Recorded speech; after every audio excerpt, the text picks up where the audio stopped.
Gancho para começar. O Veiga ontem meio que renasceu. O Bruno Henrique precisa renascer. Tem a questão do Pedro, que o Trajano falou. Será que ele tem condição de jogar? Se é muito tempo para a gente avaliar o que pode acontecer até lá, a gente pelo menos pode imaginar que o Flamengo pode estar reforçado no Pedro lá no futuro. E como que o rubro-negro viu tudo isso? Qualquer coisa que se fale hoje sobre o Pedro, acho que também é precipitado. Ele teve uma fratura há 9 dias, né? E vai depender aí da consolidação dessa fratura. Ele não vai passar por cirurgia, vai esperar que aquilo volte normalmente a consolidar o osso. Aí pode ser que até lá, dependendo das observações, de como ele estiver, ele possa jogar. Eu acho que vai haver um esforço muito grande, que é óbvio, né? É evidente que vai haver um esforço muito grande para que ele jogue, mas hoje é impossível fazer qualquer previsão, né? Seria um mero chute, né? Não sei se ele vai jogar. Acho que aí o Felipe Luiz não terá o Plata também, foi expulso, né? Então está suspenso. O Flamengo vai fazer uma espécie de um protesto lá na Conmebol, que é para marcar posição, né? Mas dificilmente ele vai ter seu cartão vermelho retirado, como foi no jogo do Estudiantes, né? A expulsão foi difícil de entender. Aqui eles não falam disso, tratam como se a expulsão fosse indiscutível. É bem bizarro isso, bem bizarro. Bem bizarro pelo seguinte, não tem nem discussão, sabe? Normal, a discussão é porque não deram mais 3 minutos, 2 minutos, 1 minuto, que tinha que ter dado também, evidentemente, mas o Racing, o Gustavo Costa é muito fraco, né, gente? Impressionante como esse técnico conseguiu ganhar uma Sul-Americana, uma Recopa e levar o time até a semifinal da Libertadores. O repertório dele é paupérrimo, técnico limitadíssimo, fica ali beijando o Santinho, aquela coisa antiga, assim, sabe? Um técnico fora do seu tempo. Mas deu certo, os caras amam ele aqui, ninguém o critica, né? As dificuldades do Racing ficaram muito claras no jogo, né? O Flamengo se fechou, teve 2 chances do Racing no segundo tempo, e ali no abafa, quer dizer, criou muito pouco. O Flamengo teve ali um jogo em que deu uma resposta boa no aspecto do espírito de luta, da capacidade de mobilização em circunstâncias difíceis. Foi um jogo parecido com aquele do Corinthians, né? Quando o Bruno Henrique foi expulso com 27 minutos do primeiro tempo em Itaquera, semifinal da Copa do Brasil do ano passado. O Felipe repetiu a mesma estratégia, foi inteligente, deu a bola para o time do Gustavo Costas, que com a bola não sabe muito bem o que fazer. E com isso conseguiu sustentar lá o 0-0. Esfriou o estádio, a torcida do Flamengo foi muito participativa no jogo também, ouvida várias vezes no estádio, e o Flamengo saiu com uma classificação que mudou um pouco a imagem também, me parece, diante do seu torcedor, né? O time do Mal da Banana não existiu nessa partida fundamental, ao contrário do que vimos lá em La Plata, que foi uma atuação muito, muito ruim. Agora, eu acho que agora tanto o Flamengo como o Palmeiras vão se voltar para o Campeonato Brasileiro. A gente está falando de Libertadores agora, que está no calor ainda das duas classificações, mas a partir de final de semana vão jogar. O Flamengo já joga amanhã contra o Sport no Maracanã. Esse não é o jogo remanejado, é o jogo da rodada regular, né? O remanejado em 15 de novembro lá em Pernambuco. E são 2 jogos contra o Sport ainda. Então, acho que agora a mobilização passa a ser para o brasileiro até o dia 29, muita coisa vai acontecer. E o Felipe vai ter tempo suficiente até para experimentar alternativas para a ausência do Pedro, né? Como é que ele pode montar o time. Eu imaginava que ele fosse colocar o Carrascal, o Arrascaeta de falso 9 nesse jogo, mas foi o Plata que jogou mais ali no comando do ataque, né? Depois os dois saíram quando o equatoriano foi expulso, mas ele vai ter a oportunidade de exercitar isso, vai ter que trabalhar isso. Não só pela Libertadores, mas para ganhar jogos no Brasileiro sem o Pedro. Para chegar ao gol, ele vai ter que usar outras armas. Várias vezes jogou sem o Pedro, mas muitas vezes com o Bruno Henrique. E a fase do Bruno Henrique é muito ruim, né? E, aliás, para mim ele foi o ponto negativo desse jogo no Flamengo. Ele não conseguiu prender uma bola no ataque. Não conseguiu dar sequência a uma jogada, cavar uma falta. Sabe, na situação daquela, cada minuto que você consiga manter a bola longe da sua meta, da sua área, está valendo. E o Bruno Henrique não conseguiu fazer nem isso. Foi uma atuação, de novo, lógico, em condições muito adversas. Mas um jogador experiente como ele, você espera que ele consiga pelo menos esse tipo de coisa num jogo assim. E nem isso ele fez. Então, o Felipe vai insistir com ele pelo jeito, né? Colocando em campo eventualmente, ou quase todos os jogos, mas de fato ele hoje não é uma opção. Perdeu-se a Não... confiança no Wallace, né, Mauro? Ele não estava nem no banco, né? O Alisson não foi relacionado para o jogo, não. Ele também não é centroavante, né? Também não é um centroavante. Ele é um atacante que não é um homem de área. Contra o Fortaleza, por exemplo, teve uma bola que passou na pequena área e ele estava na marca do pênalti. O Arrascaeta até fez um gesto para ele. Se ele estivesse ali na posição do centroavante, né, ele empurrava a bola para o gol. E o Plata perdeu um gol também assim, aqui na Argentina, na quarta-feira, que a bola passou e ele chegou atrasado. O cara, aquela coisa, aqueles gols que o Túlio Maravilha fazia, o Dadá Maravilha também, que o cara empurra para o gol vazio, o cara está ali colocado que o cara tem a capacidade de se posicionar corretamente, é centroavante.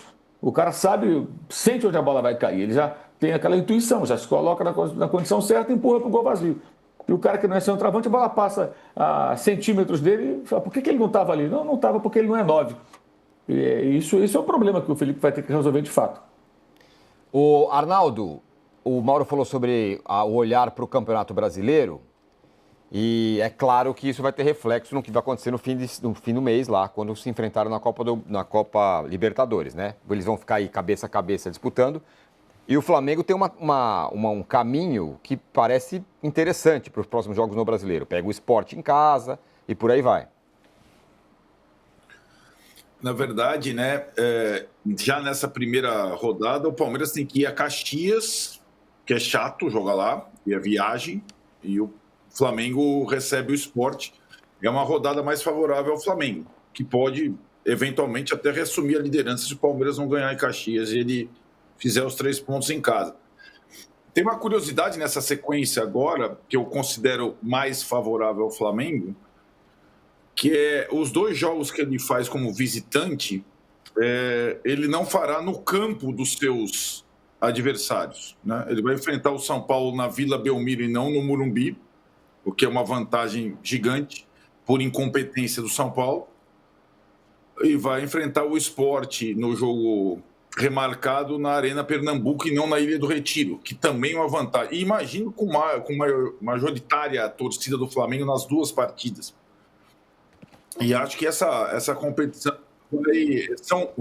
são dificuldades semelhantes com algumas diferenças, sendo que não há mais o confronto direto, né?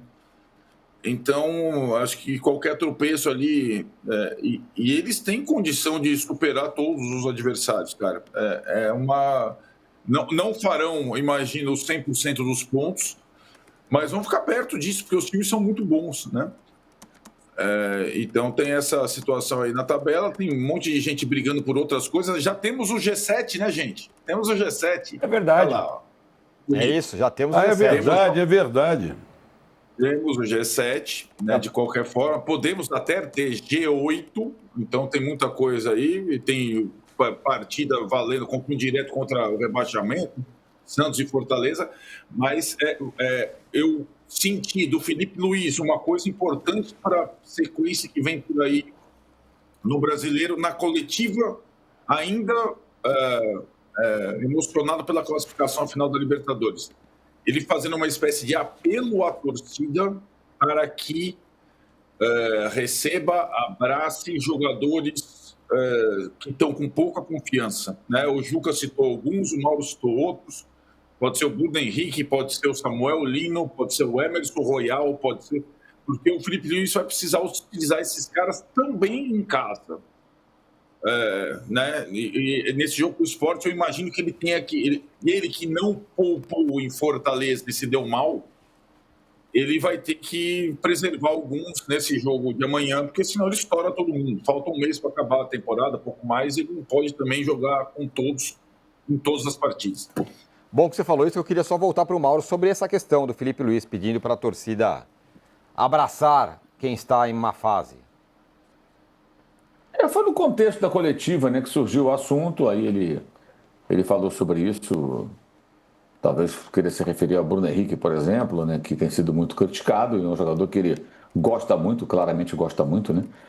Bruno Henrique e Arrascaeta que vão para a quarta final, né, de Libertadores, né, dos dois. Pelo clube, né? Aliás, a final de 2021, de quem jogou, tem poucos remanescentes, 4 de cada lado, que não necessariamente vão jogar, todos eles, né? Então tem pouca gente, mudou muito de lá para cá, os dois mudaram muito os elencos. Mas acho que isso foi no contexto lá da coletiva. Aliás, o Felipe Luiz tem uma coisa nele que ainda falta, eu estava até conversando sobre isso com o Lúcio de Castro, que veio aqui, está fazendo uma palestra e também esteve lá no estádio.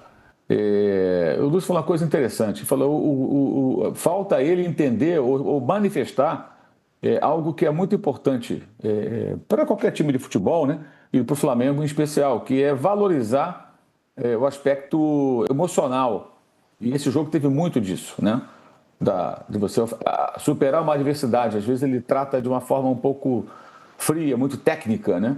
E é curioso, porque ele é rubro-negro desde criança, se faz questão de falar isso sempre, mas ele não manifesta muito isso. É a natureza dele, né? E talvez falte a ele um pouco disso também, porque naquele contexto era bem importante. Para você trazer essa solidariedade do torcedor, essa tolerância com uma má fase, o apoio incondicional para o jogador que está embaixo. Samuel Lino também entra nessa lista aí, claro, talvez até seja Samuel Lino mais do que o Bruno Henrique, o foco desse pedido dele. Também é preciso, acho que, adentrar um pouco nesse terreno aí da parte emocional, que é muito importante. O Flamengo precisava de uma classificação assim, né? Aqui, antes do jogo, o que mais falava era: o Flamengo é muito bom, time muito técnico, os jogadores são ótimos, mas é um time meio peito frio, um time que não vibra, um time que... E não foi o que se viu. O Flamengo mostrou uma outra característica nesse jogo. E essa imagem que o Flamengo tinha aqui antes da partida contra o Racing entre os argentinos, dá reflexo de atuações do próprio Flamengo, culpa do Flamengo. Aquele jogo patético contra o Central Córdoba e a pífia atuação em La Plata contra os Estudiantes. Então, 2 jogos contra os argentinos criaram uma imagem realmente ruim de um time frio, né? E não foi o que aconteceu nesse jogo contra o Racing. Foi uma boa resposta, mas é culpa do próprio Flamengo, né? Muito bem. Vamos fazer o seguinte. Como é que estamos aí? Como é que estamos aí? Estamos da seguinte forma, Trajano. 11 mil likes, faltam 1.000, então vamos correr. E a audiência brutal, espetacular. Vai dar 13 mil. A audiência, a live mais vista de esportes no Brasil. Vamos fazer o seguinte, a gente vai para o no intervalo. Cuíca no mundo. Sim. A gente vai para o intervalo e vamos falar daquele ponto muito importante que o Trajano levantou aqui, dos outros, os deprimidos. Porque eu não vou responder, os deprimidos que não são Flamengo e Palmeiras. Eu não sou deprimido. Vamos então para um breve intervalo aqui na TV. Manda suas mensagens para a gente no chat do YouTube. Já voltamos. Eu não me deprimo, eu saúdo o rival. Esse é um ponto, Trajano, porque, sobretudo para o São Paulino, caiu a ficha. Não seremos mais os bonzão, não somos mais os bons. Não somos mais os mesmos. Né? Os mesmos e os bons da Libertadores. Em termos de Libertadores, então, pesa muito para o torcedor de São Paulo. São Paulo tem um histórico ali grande. Mas eu senti isso, que eu senti a partir dessa postagem no meu filho, para mim. Ele vindo na casa dele, eu na minha ali e tal. E ele, na hora que o Palmeiras explode, que consegue o 4º gol, ele manifesta essa frustração, desapontamento em relação ao time dele. Aí eu comecei a achar que esse é um sentimento, aí vocês podem falar melhor, que é um sentimento de uma forma geral. Porque as pessoas não torceram, eu tenho o sentimento que as pessoas o paulistano não torceu contra o Palmeiras. Deixou até se levar, se encantar pela maneira que o jogo começou a ser jogado. Agora, quando a coisa começou a abrir, 4-0, aí bateu esse sentimento de frustração. Falou, olha só, olha os caras, e nós? Eu acho que isso deve ter acontecido.